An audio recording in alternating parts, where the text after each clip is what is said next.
No, we get a little notification. Yeah, I want to turn that off. I hate that thing. All right, go live. Yeah, I don't know who this So person is, but well,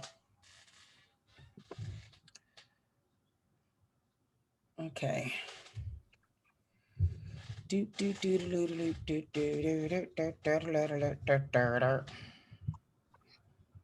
We are live on the Facebook. hey, Just get a need to. Facebook. I just need to. Oh, there we go. Okay. Hey, girl. Hey. Hey. Hey, y'all. It's the Hey Girl Hey podcast on Urban Media today. Thank you so much for checking us out. We are live on Facebook. We are on Facebook because we have a special guest. It's actually a couple minutes before 7 o'clock. But either way, we are here fresh off of a week off. I am your radio chick, Kiki Brown. And I am the chatter chick, LaShawn. And I'm y'all millennial chick, Jerry Tipton. All Hey, right, Miss y'all. Jerry Tipton. So we have a special guest who's going to join us tonight. His name is Terrell Johnson. Terrell Johnson is a special guest. As a matter of fact, what I did was I posted a question maybe an hour and a half before the show asking if there was anyone out there who could speak on the prison system, right? And asking about, okay. So asking about their experiences and expertise and stuff like that. So he's with CYF, Department of Human Services. He's also a grad student at Carlo. Nope, that's not him. That's somebody else. Wait, is it? No, this is somebody else that did that. Sorry. Okay. Nope, somebody else. I thought he was sending me his bio. Lord God. Okay, help me, Lord. Help me, Lord. Okay. So Terrell Johnson is the founder of the Terrell Johnson Project, ReEntry Is Everything. And it's based off of his story. He served 18 years in prison after being wrongly accused of murder. He was sentenced to life in prison at the age of 18. Recently released, I believe, back in 2018, was a witness that lied. So he's going to tell more about his story. He's going to check in at the half point. But first things first, we're going to talk about hot topics. But being that we're on Facebook, please feel free to share. Feel free to post any questions or anything like that. We're going to have a good time. And we're going to be inspired. We may have another guest. Hopefully my brother won't be too tired from his job to join us in with this discussion, because he relates to this subject as well, with prison and the life after prison and stuff like that. So covering hot topics, did you all know, okay, you heard about Shock G from Digital Underground, right? Yeah. And you know that he passed away back in April. TMZ released, the medical examiner released the cause of death. It was drug overdose. Yeah. And what was crazy was like everybody, who heard the story was like, for real?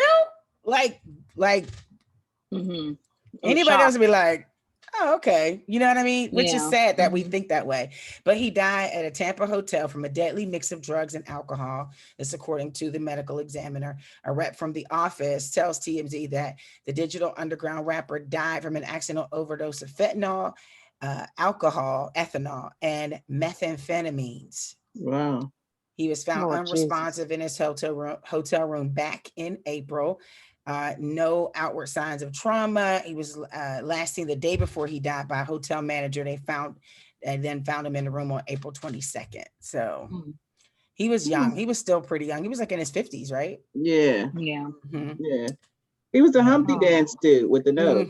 Yeah. Shock G. He discovered Tupac too. Yeah. He was with wow, that is so unfortunate. It's so sad. It's sad. A lot of our, great talent, celebrities dying from drugs. I feel like they die more from drugs than any other cause of death, If not drugs, then street life. Then street, right, in the street life. Right. Those are like the top two things.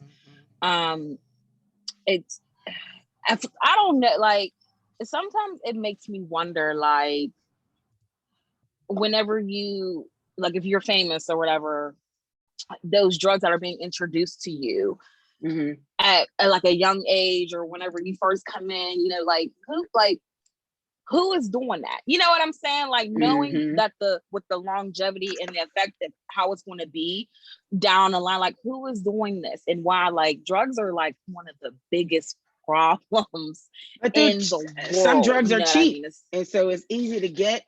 And when you're a celebrity, cheap. And when you're a celebrity, you got these people, these connects, and you have these tour dates, and you have to keep up with the lifestyle. You got to stay with the groupies, and and that's the life. That's the life. And if you live that healthy, wholesome life, nobody won't be bothered with you. And it's easy for you to be sucked in, Sean. Okay. Well, you know what? It's not. I get it. But you know what? Like during COVID, a lot of things happened to people, and some people went through bouts of depression, things like that. So it doesn't surprise me. Yeah. It doesn't surprise me when anybody like does a drug overdose, because sometimes you just want to deaden the pain, and then it's surprising to people because it's entertainers, because they entertain and they're supposed to be up and energetic, but that's supposed to hide what they're really going through. So that's why it doesn't surprise me at all. So whenever you hear all that, I'm like, oh yeah, maybe he didn't have anyone he can talk to, or he couldn't find anyone. Yeah, absolutely. So that's how the overdose happened. What I found was bad was that nobody really talked about it. You know what I mean? Yeah. Nobody really talked about his life. Nobody really talked about what led up to that point. Shouts to Ish, my soror, checking in. Shouts to Lydia Brock, checking in, and Tanel checking in. All right. When I saw this story, okay when people don't talk about that. I'm business. Sorry. It's personal. No, I think it's okay when people don't talk about it. That's his business. So nobody covered it. You know what I'm saying? Like it wasn't like a lot of profiling. You know what I mean? Yeah. Right. What does that say about your celebrity, though? Your celebrities that, I know what you're saying. I know. But that's cool. Something you want to keep private. Can you hear me? Yeah. Sorry. Oh, because my thing it's going in and out to me. But I mean, that's cool. There's some things that you want to keep private, celebrity or not. I mean, that's not a good look for him. So maybe that's something he wants to keep private. I don't know. I mean, but once you're gone, you kind of don't have a hold on who talks about you after. I guess it really does depend on how you live. It depends on how you live. Okay. Yeah. Okay. So I'm sorry. Someone is requesting that we make this public. Okay, so it's not public. When I saw this story, I was a little nervous on how I would comment. So I'm just going to read the story first, because I don't want anyone to think that I condone this or anyway. So Chris Brown is finally speaking out about the Rihanna fight, the incident that happened, right? And he says that he was defending himself.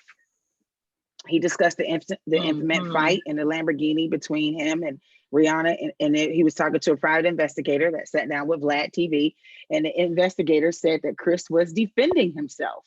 Well, Chris Brown's private investigator sat down with Vlad TV, and so the investigator also mentioned the leaked naked photos of Rihanna and Cassie that came out around that time. Rihanna thought Chris had leaked the photos and went to the DA demanding Chris do jail time. The investigator was charged with finding the source of the photos. He said someone hacked producer Rodney Jerkins' phone and got Rihanna and Cassie's phone numbers. Somebody was real interested in getting this information. That hacker was then able to get into Rihanna and Cassie's phone and retrieve the photos.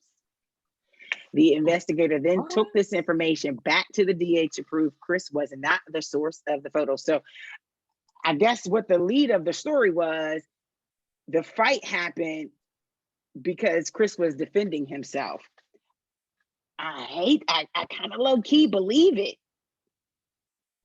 I believe Rihanna was like, "Hey yo, what you not gonna do?" And blah blah blah blah. What you gonna do, Chris? What you gonna do? Your mama ain't this. You got it face. This. And he was like, "Stop All that hitting me. stuff. I'm not playing it on my face. Stop playing. Stop playing." You know, I'm not saying it's right. I'm not saying it's right at all. Not at all. I do not condone domestic violence or any toxic relationship at all. But if that was the case, so my mom had always told my brother, don't hit a woman, but at the same time, don't let her beat you up either. Like you shouldn't be walking around with black guys and stuff like that. But naturally, a man is stronger than a woman. So I think we weren't in that situation. Everyone's response and opinion is different. If that was the case, he was defending himself. There's other ways that could have went about it. That's how I see it. Like, no, you shouldn't let a woman hit you. No, you shouldn't let a man hit you. And yeah, I do believe in, self-defense, but being that he's a man and that he's naturally stronger than her, I feel like there could have been other ways for restraints instead of marking her face up. That's how I see it. If you know that, and someone says Chris has a problem with keeping his hands to himself. Yeah, from kind of refrain from those types of relationships. If you know that this person, as a matter of fact, we're going to be doing something later this month. My chapter is going to be doing something on toxic relationships.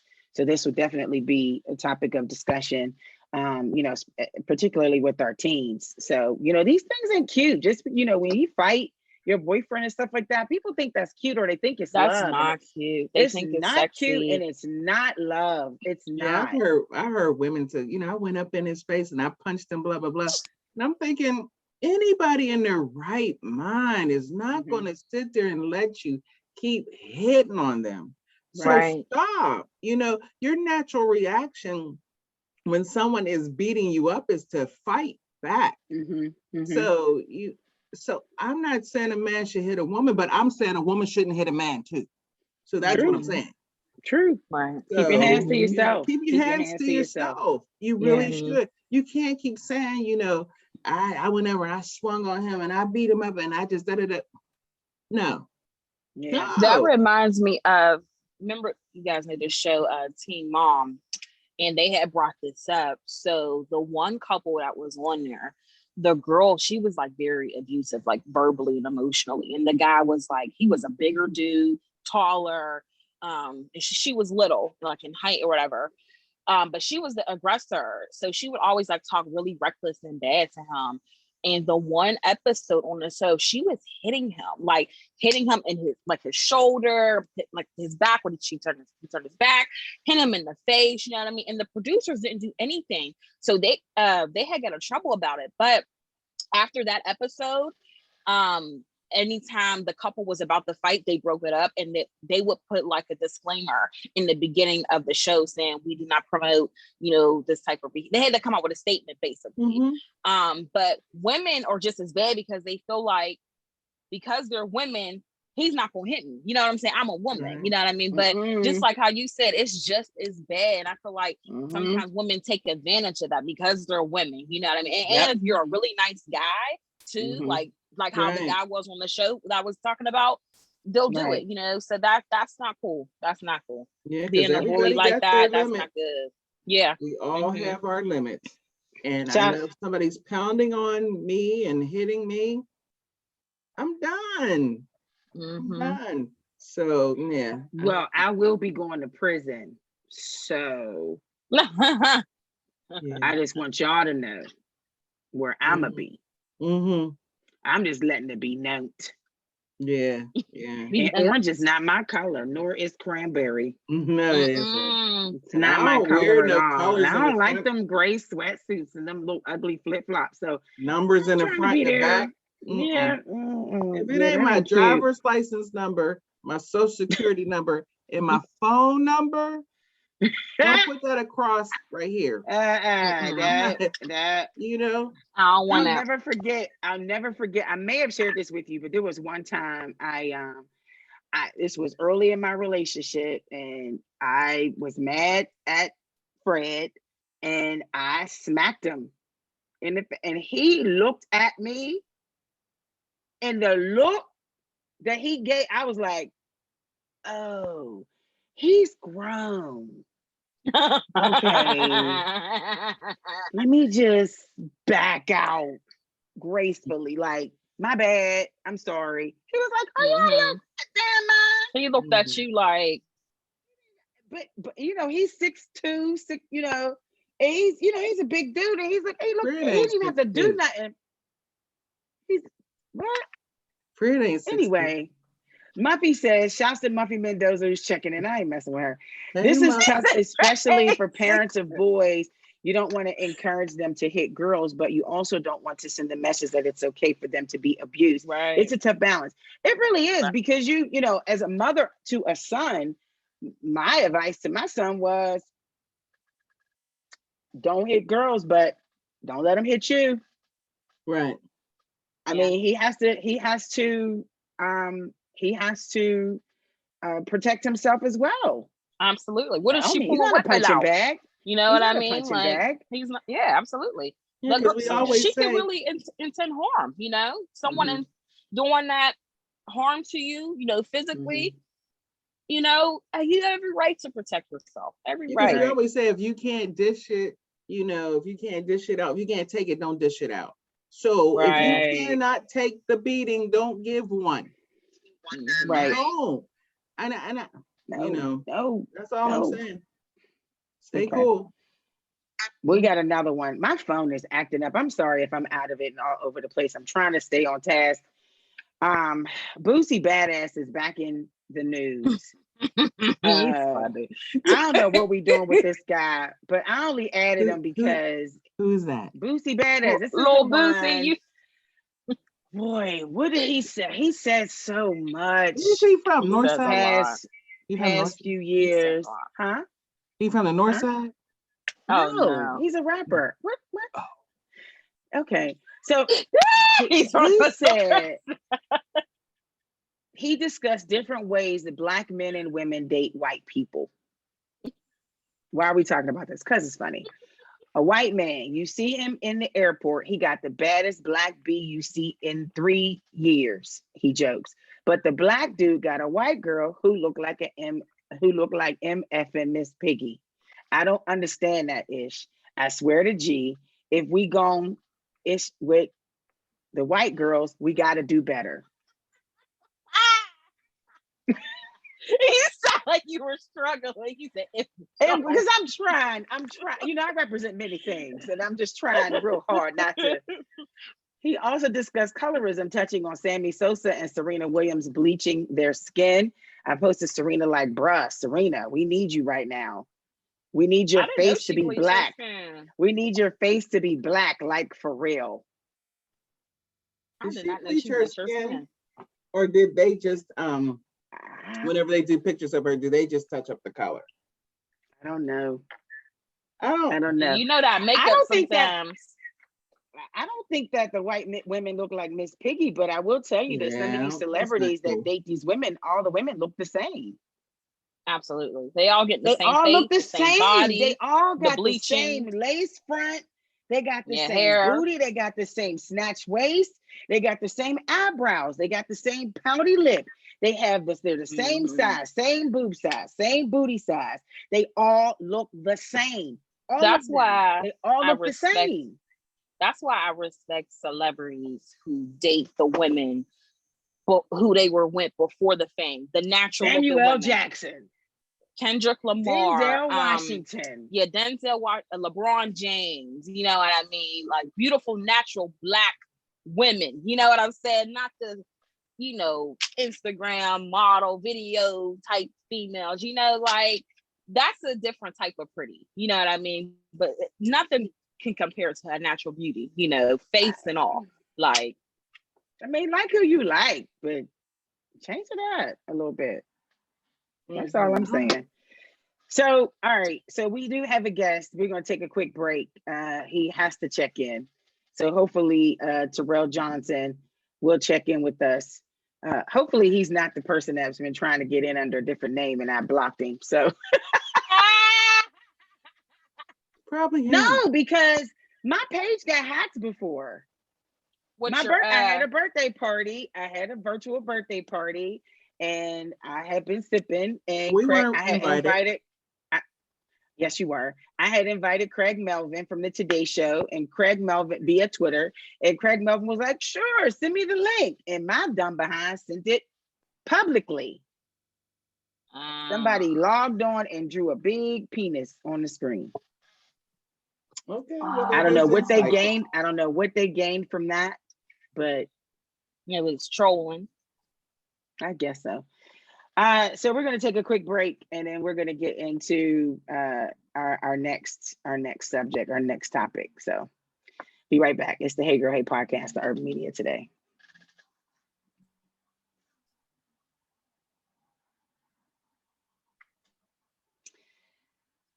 It's the Hey Girl Hey podcast on Urban Media Today. Shouts to folks checking in on Facebook. We have a guest, Terrell Johnson, who's going to be checking in with us. He is the founder of the Terrell Johnson Project. ReEntry Is Everything. And before he checks in, we're going to talk about the reason why I wanted to have him on. My brother was recently released from prison. He served a 12-year prison sentence. So he's been in for pretty much half his life. So he missed a lot of real life events, high school graduation, prom, driving lessons, and your first job and stuff like that. And and even watching his kids grow up.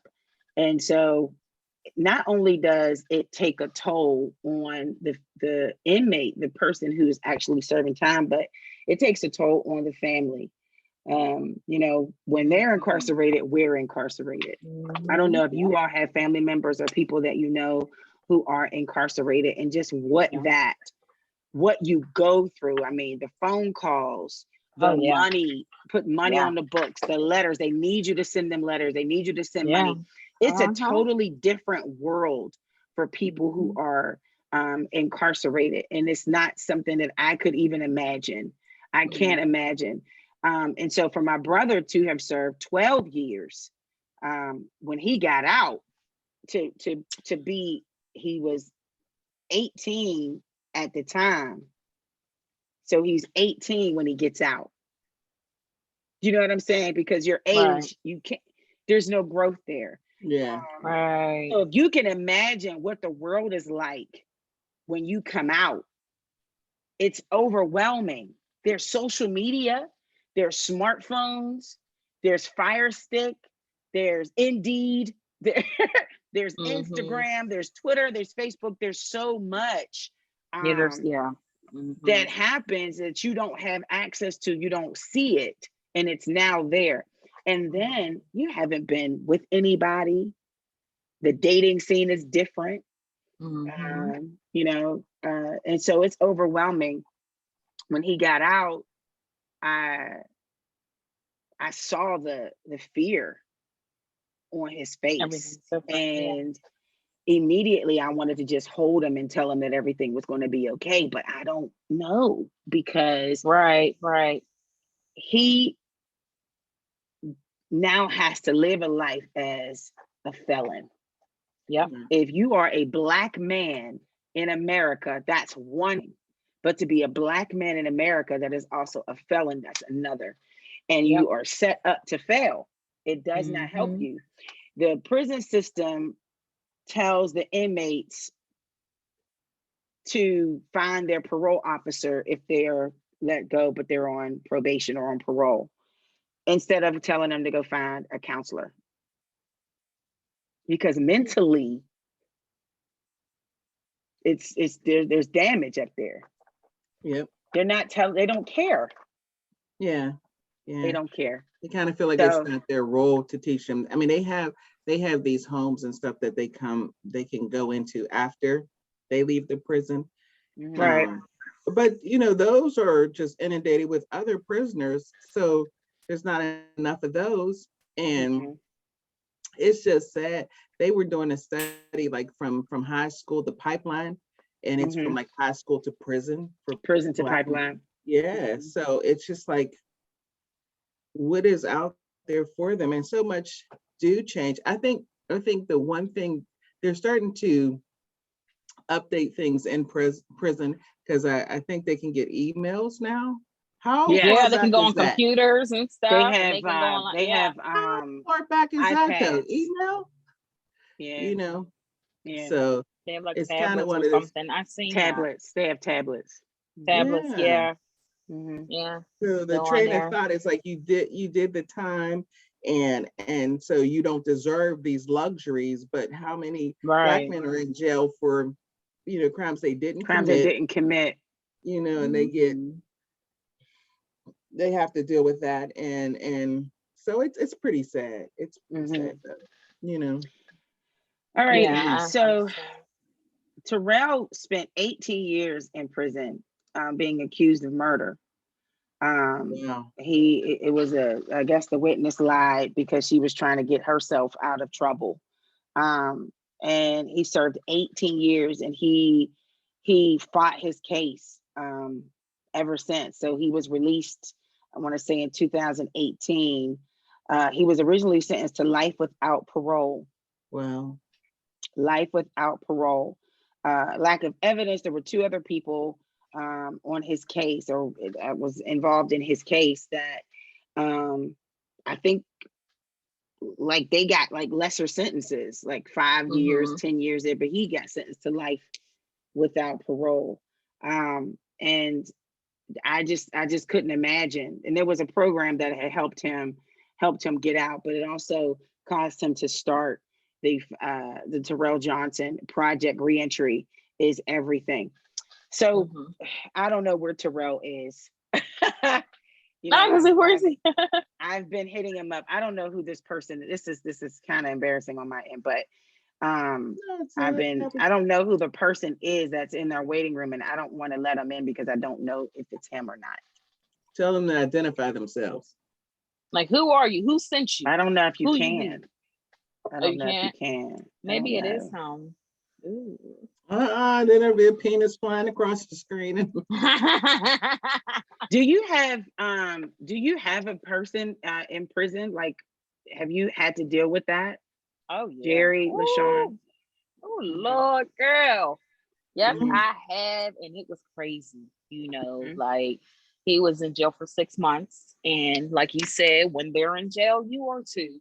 Going down there 2 days a week, and crazy thing going down there to see him. Someone you were dating? Someone I was dating, yeah.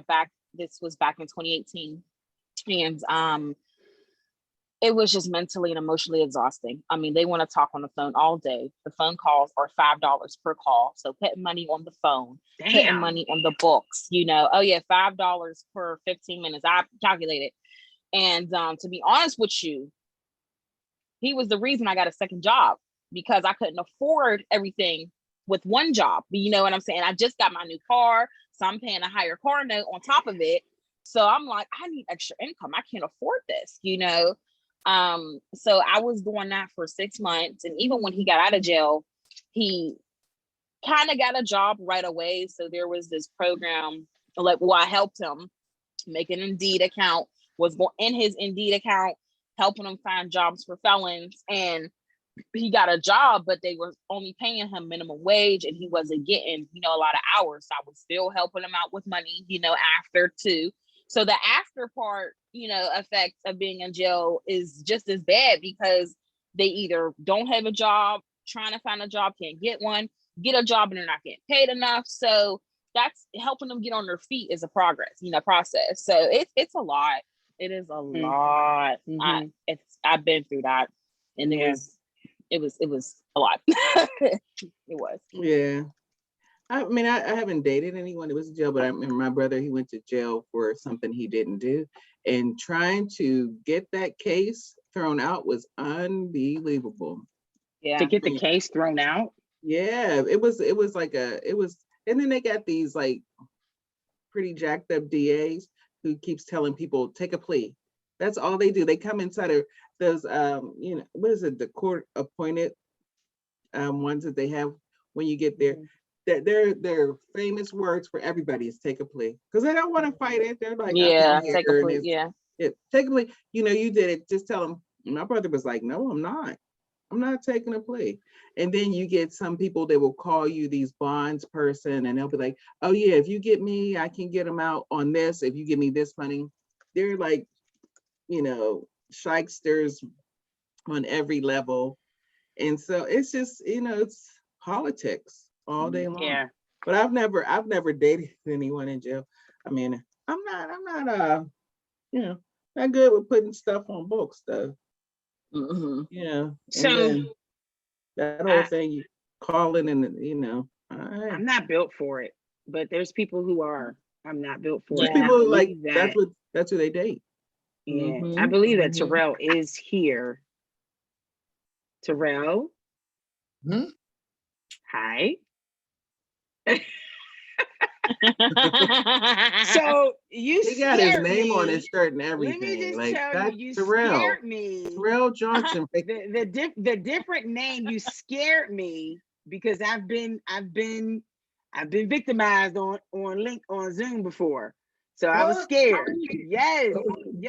A different name. I didn't know. Okay, so you're here. Thank God. Oh boy. I was scared. I was a little nervous. I didn't know what we was gonna expect today. I was like, Get on there and start acting acting I don't need nobody drawing no more pictures, child. I will leave. I'll hit the leave meeting thing.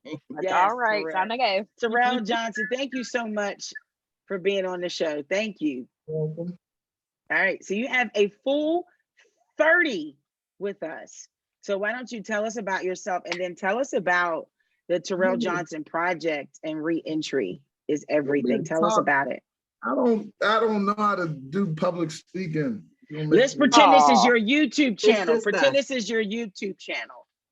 Because you have a YouTube channel and you be rapping and all that. So I ain't trying to hear all that. Yeah. Just tell us about yourself and your project. It's okay. She ain't tell you. I ain't the one. Don't be playing with me. Come on, tell us your story. What do you want to know? What do you want to know? What's your story? Tell us about the project. What's the Terrell Johnson Project? ReEntry Is Everything.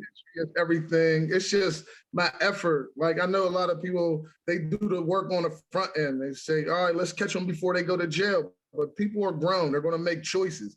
I just want to like have something available for them after the bad choice is made. Because you know we're going to lose something to the system. It's not really nothing we can do. People are going to rebel. They're going to feel how they're going to feel and go that route. But once they do that, let's give them an opportunity to really get it together. Jail was not for that. Jail was not going to help you get right. That's not what jail was going to do, right? I've watched guys sit there for 20 years, you know, and then just get released out into society.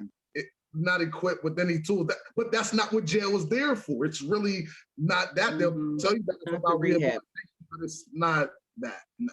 So to have something available after the bad choice, like an option, right?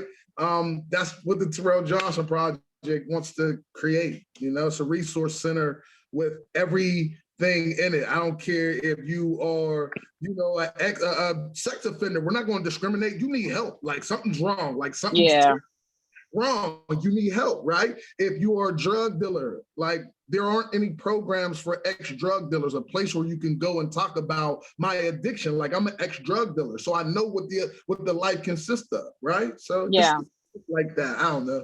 That's So is it already happening, or are you in the process of building it? I'm in the process of building it. This is my work. Like this is what I decided my contribution could be, because there's a lot of places to jump in at. You know, there's a lot of work being done. I just had to find something that can be personal for me to build and say, you know, with my second chance, I'm going to live my life, you know, because I got a second chance to live. But I at least have to give something back, you know, to the experience, you know, because I know what's needed. So that's that. Well, I wanted to have you on. I knew you were in the waiting room, and now I know that you were in the waiting room. So you kind of heard, hopefully, me wanting to bring you on and to have to talk about this, because my brother, I was hoping that he would join us today, but you know, he's been working, so he's a little tired. When he came out, it was just so overwhelming. And it was hard for him to kind of grasp, I don't want to say grasp a reality, but it was hard to grasp reality. What do I do first? The pressures of trying to get back into the swing of somewhat of a normalcy. So Terrell, what was the biggest struggle for you that you faced when you were released? Because it's, you know, everybody's celebrating, everybody's happy, it's on the news and everybody's happy for you. But then when it gets quiet, what happens? What's next in your head? I think for me, I just didn't realize how much I had grown and how much people were really stuck in that same place that they were before, you know, things happened, the years went by. I came home and you begin to fantasize and create a reality. Like, it's going to be like this when you go home. And if I ever get a job, and then you get home and it's just like, hold up. Like you was drunk when I left. Like, really the hood, the cycle of the hood hasn't changed. So here you are now developed, you know what I mean? Wondering like, where do I fit in? Because you really don't know where to apply this, what you learn, except in a white, you know, society. Because now now you're where they're at mentally, you know what I mean? Because they, I don't know. I don't shut up. No, keep going. We want to hear it.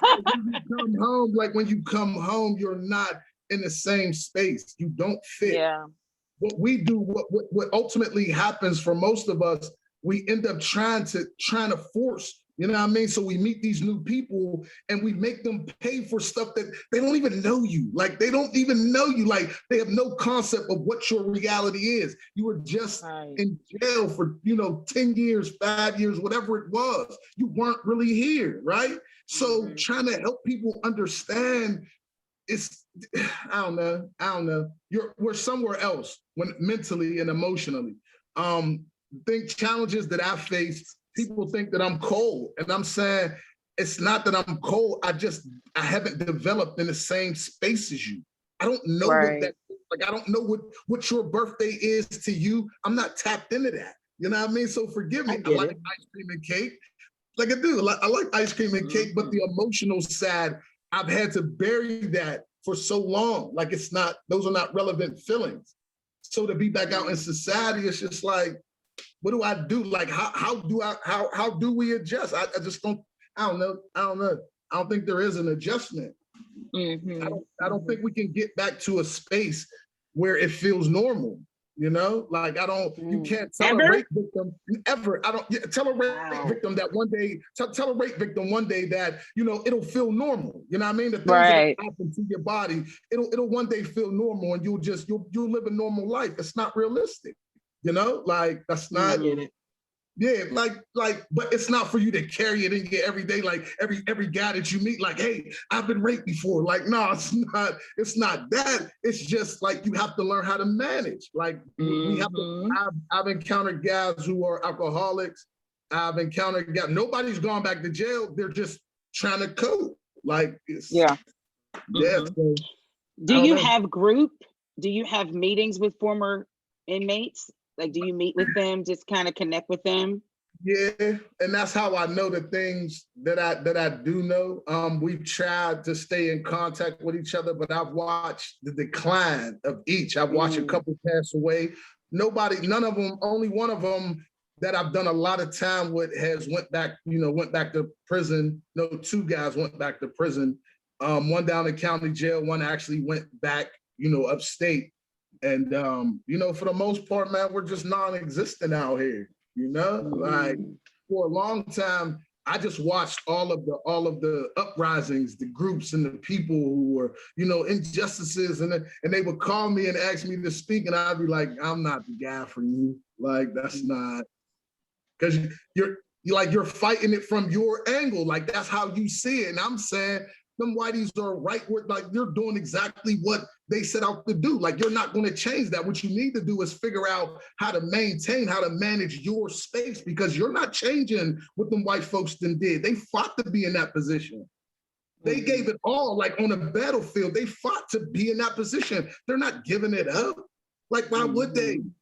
But the minute that you step outside the line, right, you start selling drugs, you know, for whatever your motive is, man, you set yourself in opposition to them because they told you not to do it. Like, they told you not to do that. You did it, so now you got to pay the consequence. Go to their facilities. All right, once you're in the facility, after you've done, like, you know, majority of the time, say if you got a 5 to 10, when you got a year to your minimum, then they'll start putting you in programs. What? Like, what did that just do? Like, what type of parent are you? Like, what type of parent are you? Right when I'm about to get off punishment, that's when you want to start talking to me and try to redirect behavior. That it's just trying to undo what 9 years did. So thinking that you're going to be rehabbed, it's only to save them, though. It's only to say, well, we did it. Speaking of that, I'm sorry, guys. I'm so intrigued in the story. We voted, I know I did, to stop solitary confinement at the ACJ. But then I read an article saying that the ACJ doesn't call it solitary confinement. They call it something else. So does that mean that they're going to still exercise whatever that practice is? Even because they don't call it solitary confinement? No, how you're going to have the whole regardless. Like, it's not going anywhere. You're going to have your disciplinary units. That's probably the fluffy way they said it. They got a disciplinary unit, right? Something about a housing. It was housing something. Yeah, like, come on, man. It's the whole. It's the same thing. There's a guideline. If you mess up in general population, we have to have somewhere to put you, right? Outside of general population, every facility has to have a measure like that. Because there are some disciplinary actions that have to take place. You're a risk. They're going to say you're a risk to yourself and others. We have to further contain. The whole is not going nowhere. They can tell the general public whatever they want. You, like, I've been in there. So I know that there's some people that are really retarded. Like, they really need medication and stuff. But on average, like, come on, man, you can't, when you get them back there in that isolated place, you want to do wrong stuff to them. That's not your job. You know? I feel like that makes it worse, you know, with them being in the hole. You know, it does something bad enough you're in jail, but then when you're by yourself in that small little space and your mind's not right, you know, like, it really does something to your mental. I could only imagine. I never forget when I saw When They See Us. Is that the movie? The show, the Exonerated 5, and the one I can't remember his name. It escapes me, but the one that actually served the time, and he was in, and he reminded me of my brother. He looked, I mean, just how he looked, and I cried because it was just to leave somebody in that small space with their thoughts all day, and you have this little wall. That's the one thing that people don't like. We know the prison system from movies, the news stories, or whatever they want to show, and you know, whatever reality TV, but we don't really know what's the thing that we don't know about the prison system. Terrell, like, what's something we need to know? We don't know this stuff. I would say you need to know all of it, because it's not, I mean, just, I don't know. You need to know all of it because it's an investment society. We as a society should be making an investment in that. Those are our family members who have messed up. That's all it is. Like, they messed up. So we should have a hand in their development. Like, it's not over for them because they made a mistake. That's all it was. They made a mistake. They thought that this was a way to get wherever they were trying to go. And, you know, we as a society said, no, that's not the way. We all have to travel this route. They chose, you know, they stepped outside the line, but it's not over for them. You know? So it's like, we should know everything that's going on with a system like that. Like school systems, right? When your kid messes up in school, it's your responsibility as a parent to go up there and check to see what's going on with your kid. And you know your kid is bad. You know darn well your kid is bad. You sent them out the door looking like that. That ain't, it's wrong. but that's not for us. It's like we shouldn't give up on them because they messed up. Like, so we should know everything. You know what I mean? Those jails are, it's like glorified social work. That's what those guards should understand, that you signed up to help, not to hurt, not to restrain, like, or oppress. That's not why you're here. Right. That's it. Like, I don't know. I had a different experience, and I want to say that I had a different experience than a lot of other people while I was incarcerated, you know? It was kind of like I was on the outside looking at all of this stuff, just like taking notes so I could one day tell on you busters. Like, that stuff is horrible. When you first got sentenced, did you, knowing that you didn't do it, did you ever feel like you weren't ever going to get out? Knowing how our justice system is, did you just feel like it's done with, I'm never going to get out? My initial thought process, yeah, because I had already had, you know, a Black mentality that it's always going to be bad. You know what I mean? Like, I'm never going to, I was already carrying that as a youngin'. So this happening is like one more thing that proves to me it's always going to be bad. But I had a, you know, I for once caught a break, and, you know, a lady who I was only dating for 6 months, man, she stepped up, and I had the presence of mind. It's so crazy because I had the presence of mind right there in court to ask her, like, what you gonna do? So I turned around to him like, yo, I'm about to get booked. Like, they about to convict me. I'm like, what you gonna do? And she was like, I'm riding. And that's what she did, man. She stuck with me, man, for 18 years. Like, never left. Wow. Like, never left. She's like very much a part of the reason why I'm home. For real. So I wasn't, to answer your question, I wasn't allowed to think that I was there for the rest of my life. Like, I was never there. You had someone there to help you get through and who fought, you know, with you, you know, and everything. Yeah. What type of advice would you give to women who are dating men who are in jail? Before you got on. Keep your eyes wide open. Keep your eyes wide open, and don't fall for none of that bull crap. If you're gonna do it, do it. If you're gonna ride. If you're gonna leave, leave. Straight up. Like, that's hands down. That's the best. Like, don't believe nothing, because he in fantasy land. You know what I mean? And it's not that he lying to you. He just trying to live through the wire. That's all he's trying to do. You feel what I'm saying? He's trying not to break. He's trying to have some sort of normalcy. That's all he's. Is that what got you through? How did you get through? How did you get through 18 years? Oh man, how did you get through it? I like I said, my experience was different from a lot of people. I was never incarcerated. Like, I was going through, like, that was my training camp. So it was just like, it wasn't even 30 days before I came in contact with somebody who ministered what I now know to be the gospel to me. I took it serious right then and there, and I walked that path the whole time. Like, I never took my eyes off of that. I put that Bible to the test. I promise you, like, every part of it. Like, it wasn't the white man's religion. Nah, I got a Quran, I got the Catholic book, but like everybody, I had my wife send everything. Like, yo, I need all of that. She looking at me like, no, that's the devil. I'm like, listen, if this is how we gonna walk, I need to read everything, and I devour all of them books. And I came to the conclusion that, yo, I'm rocking with Christ, man. We're gonna do it this way, and it worked. Okay. How do you feel like? Go ahead, Jerry. I'm sorry. Oh, sorry. No, I was gonna say, how do you, from when you first got sentenced up until now, how do you feel like you've changed and you've grown? How do I feel like I've changed? I'm still a big kid. Like, I'm still a big kid. I ain't let them take nothing from me. You know what I'm saying? Yeah. But at the same time, I can't unknow the things that I know.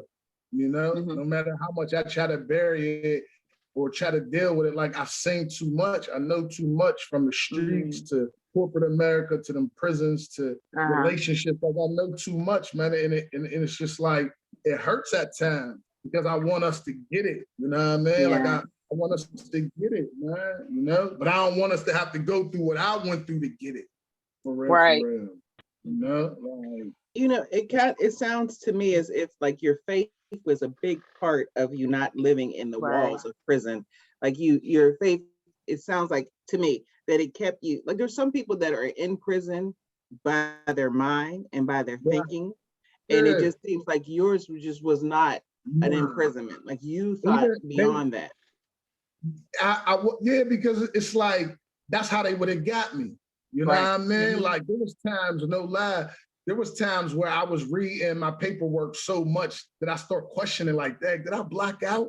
Like, was I really involved? Because there was such a story that was written about me and I was unidentified. Like I didn't have anything to stand on. You know what I mean? Like I had no principle, no nothing. I was just 19 years old. So it's like, dang, man, I gotta gravitate towards something for once in my life. I took the time to study it, to figure it out. I accepted it and I walked in it and I never took my eyes off of it. And it worked. Like, yeah, but there was like, don't get me wrong, like I believe, I took somebody's word and I believed it and I made it my life. But there was times where like my friend had asked me like, well, what if God's answer is no? What if you got to stay here for the rest of your life? Of course, my first natural reaction is, man, God ain't with that. Like, I'm not dying in here. And he was like, what if? And I said, man, I hope in that moment, man, I stand strong, you know? Right. How strong was your support system while you were in jail? Oh, man, because it was amazing. I had a visit every week for 17 years, 18 years. Wow. Every week, like I'm not exaggerating, every single week. There wasn't, and if I didn't have every week. Yeah. So That's awesome. taught me lessons of like I couldn't be selfish. You know what I mean? Like where I learned how not to be selfish from being selfish, you know, as a child, I had something of value, you know what I mean? And it was like, okay, I got to learn how to, you know, hold on to this. So I had to give up some anger, like I had to sacrifice my anger, which would have landed me in a hole, which would have affected this person I couldn't get visits. So I had to give that. She was nice with it. Like she was nice with it, man.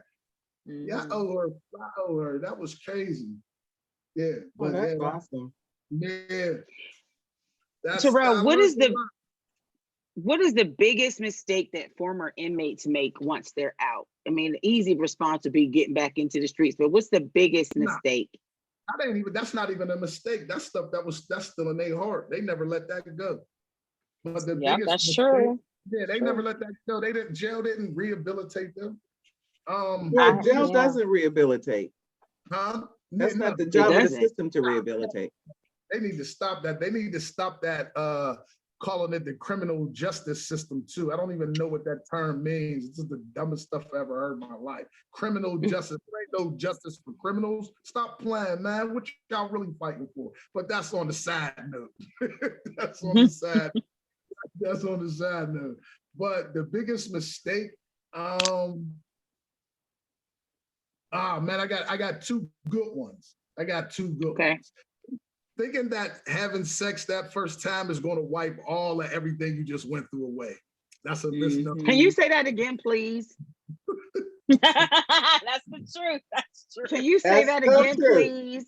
Because as soon as someone gets out, that's the first thing their homeboys, we're going to get you some bun. We're going to get you some cheeks, man. We're going to take you to the strip club. That's the first thing. First experience in the Go world. Go ahead.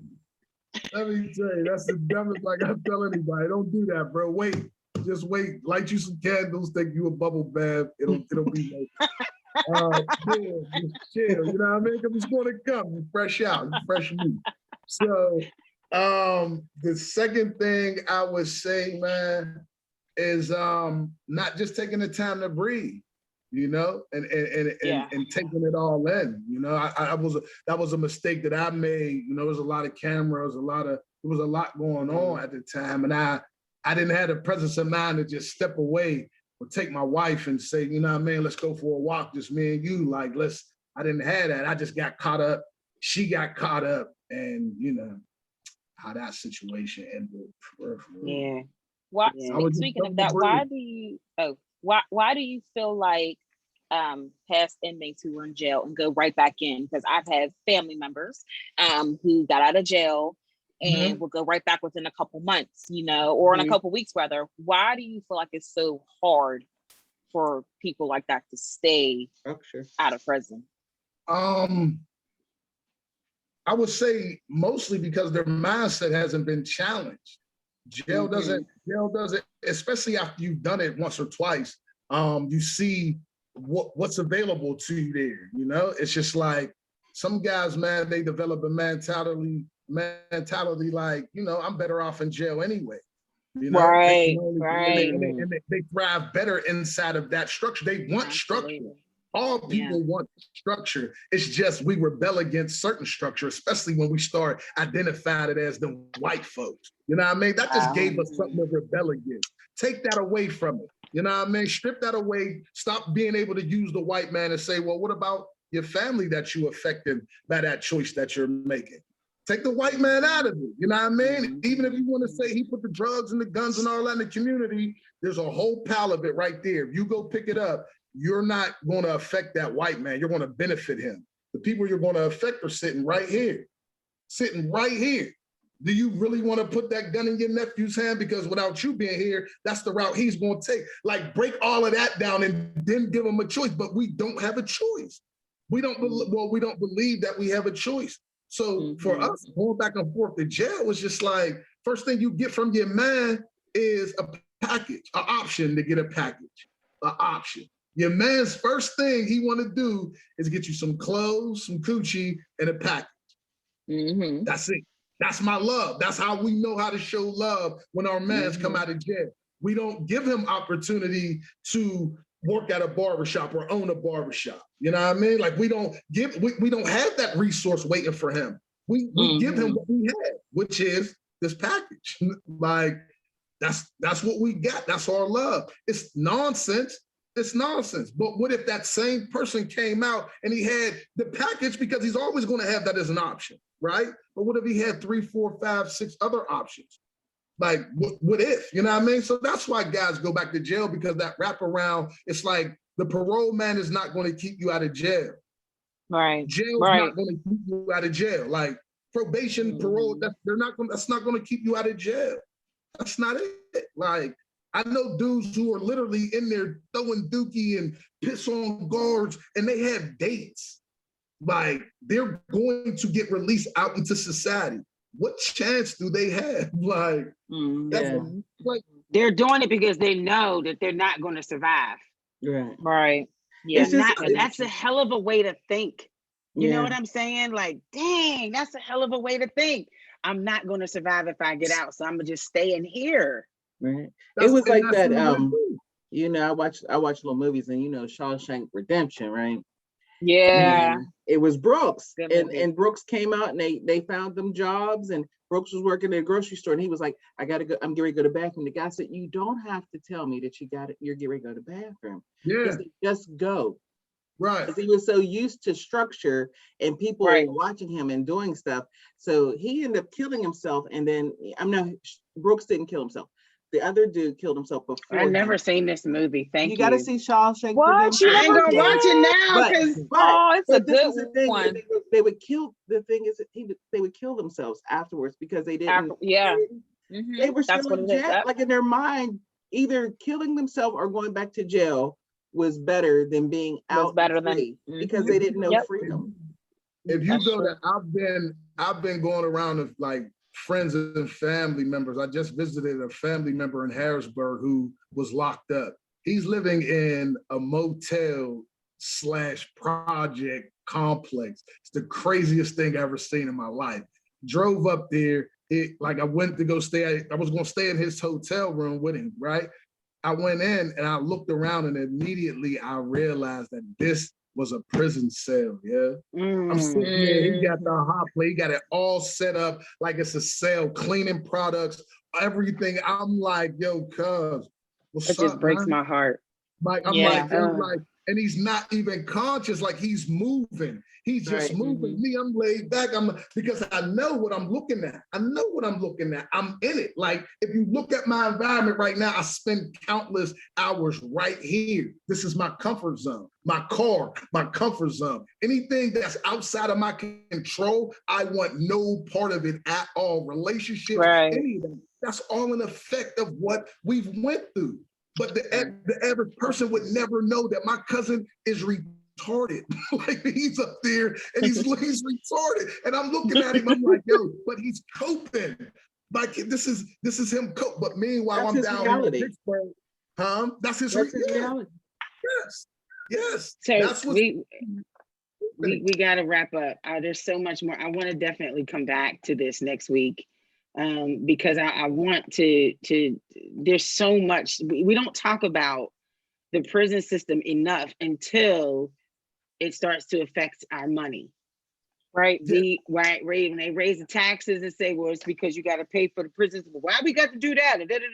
Like they're criminals. Nobody cares. And it's like, this is someone's son and daughter. There are people in these prisons that were wrongly accused. And they're serving prison time.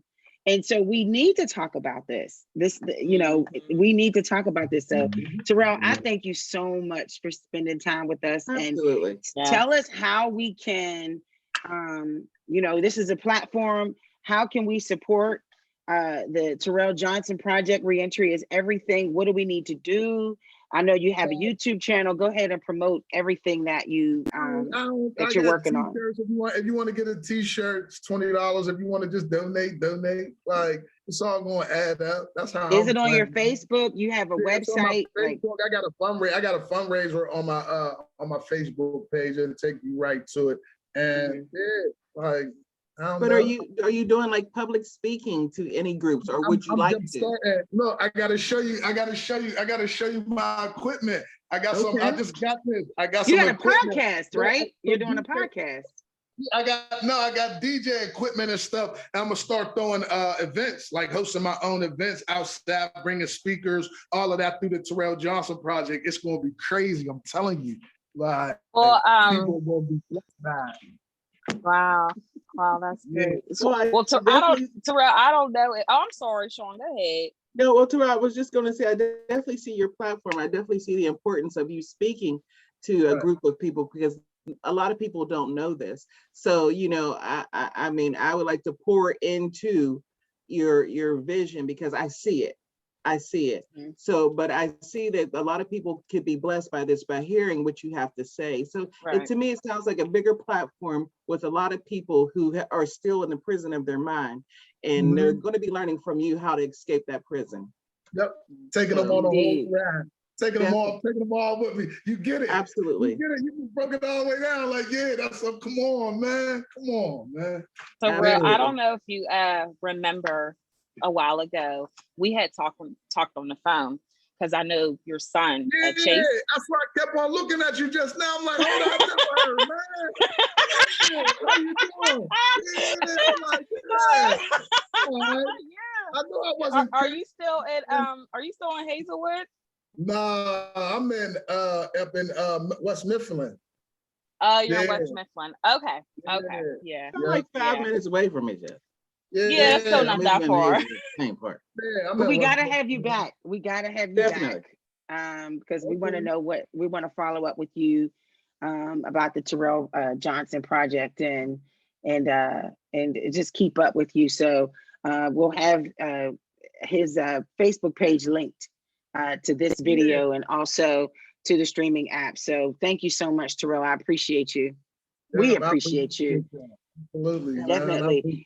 Oh, man. Before we sign out, wait, don't go yet. Wait a minute. You gonna say a prayer? You praying? Who gonna say the prayer? Well, that's what I'm talking about. Oh, all right, my fault. Yeah, that's funny, because we were going to say a prayer at the beginning of the show. Y'all right on time. Go ahead. Somebody close us out. Well, we normally don't, but maybe that's God saying we need to. We usually just talk about how you can get in touch with us, but you might know that already. So just find us on streaming apps. We'll have the information linked as to how you can email us and call us and reach All out right. to us. So You got to give if me you this want to time. do it, go ahead, do your thing. Who, me? Terrell. Mhm. Yes, you're the man, guest. God, we just thank you for bringing this all together. We know that it was perfectly woven by you, Lord, and we thank you and we give you praise. I love what these sisters are doing. I love what everybody's doing. But some of this stuff be bull crap, but I don't think this is bull crap. And we love you, Father God. Just keep on blessing us, keep giving us the words to say that we can glorify you. In Jesus' name we pray. Amen. Amen. Amen. Absolutely. All right. Go on now. Thank you so much. I'm your radio chick, Kiki Brown. And I'm the chatter chick, LaShawn. And I'm your millennial chick, Jerry Tipton. And we got our guest, Terrell Johnson of the Terrell Johnson Project. ReEntry Is Everything. Make sure you show us some love, okay? It's the Hey Girl Hey podcast on Urban Media Today.